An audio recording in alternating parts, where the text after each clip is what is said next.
Hello guys and welcome to this video. Today I wanna show, or better say talk about, if you can use or get by with an iPhone 6s in 2025. So I bought this phone off of eBay because there aren't any new ones sold, obviously, and got it for 50 euros. Price, they hold really well in Germany, so it's a bit on the expenses. And when you think, hey, this is a 10-year-old phone, why is it still around that? And you can go in America, buy these things in bulk or something. But we're coming to the outside. Here we have, of course, the back with the Apple logo.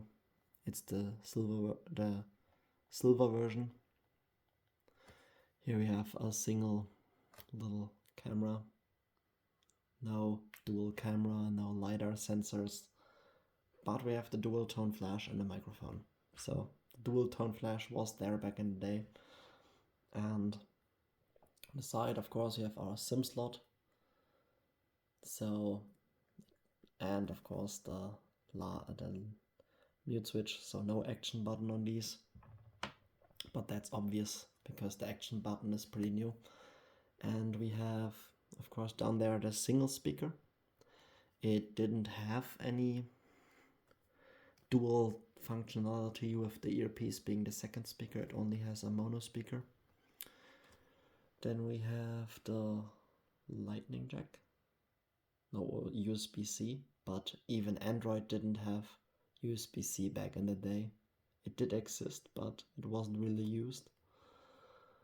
And there we have the headphone jack, a thing that most people really miss when it comes to iPhones, because an iPhone obviously doesn't have it.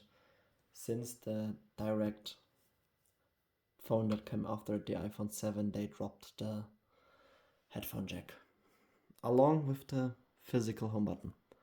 This phone does still have the clicky button. As you can hear it, it's very loud. It really clicks good. And it unlocked. It's really fast Touch ID on these ones. And of course, like a year later, they switched to these quieter touch, like the haptic touch buttons, like on the Mac, the touchpad. The trackpad on the Macs has the same. So even though this phone also has this haptic engine, sorry. And as you see right here, the screen is a 5.5-inch one.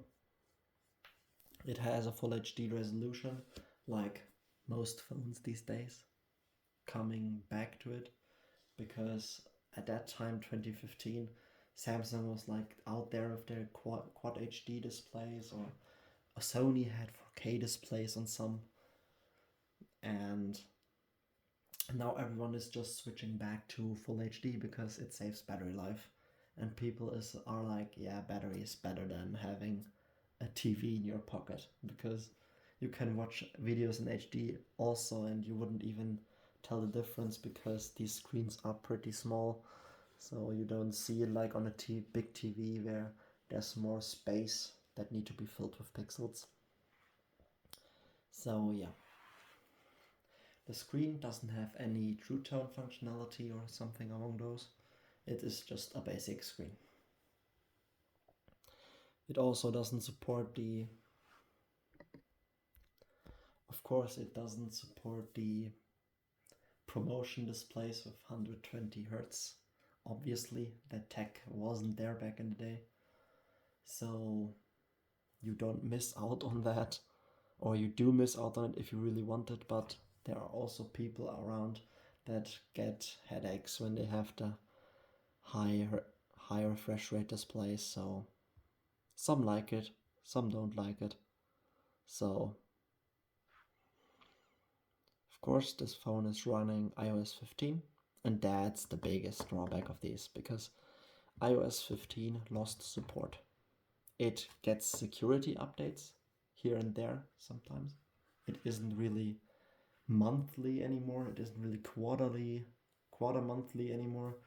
It's just random. Sometimes it after a few months, 6 months or so, half a year, it gets updated. Then for a year it does nothing. So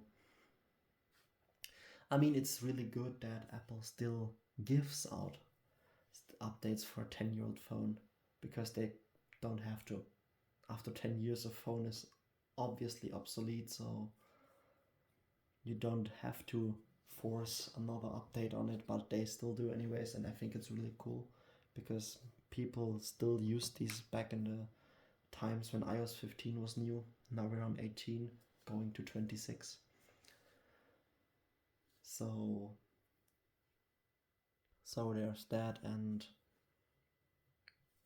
we don't know how long it will get updates, because at that point they might drop it at the end of the year, just say like, yeah, now you need to buy a new phone.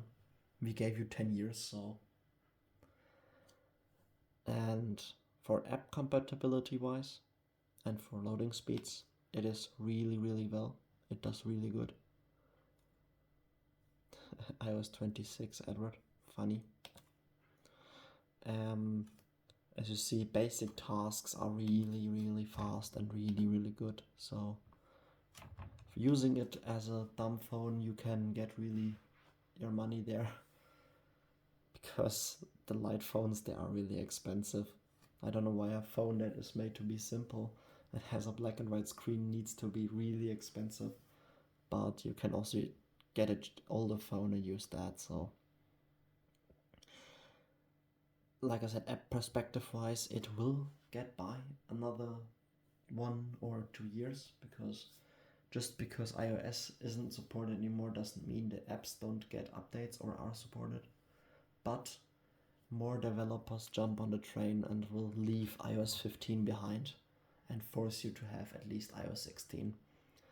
And like big apps like your banking apps, like Netflix, the streaming apps in general, or WhatsApp, or the social media apps, they will work for a while, because they are known to support phones really long. And on Android it is even crazier that you can use Android 8 and still get newest WhatsApp versions. Android 8 was released in 2017, and now we have a 2025 going into 2026 in half a year. So yeah, like I said, for basic tasks it works. For gaming, I wouldn't really recommend it. If I open Minecraft on this, it will crash. I had this in the previous recording where it crashed all the time, and then I couldn't use the phone to show it anymore because it was just stuck on Minecraft and gleaming the music. So yeah, if you use it for light activities or take it to the gym to use the headphone jack on it, then you will get by with it. Should you buy one for that reason? Definitely not. Don't buy these. If you have one or have one in your drawer, of course, charge it, use it, it's yours, it will work. So, but buying it for that reason is really unnecessary, because this phone will most likely just get 1 or 2 years out of it. And 2 years is a really far stretch. That is like when you consider using older versions of apps on it, because I think next year most developers will jump ship and be like, yeah, use iOS 16 or even something newer. Buy a new phone basically. So yeah.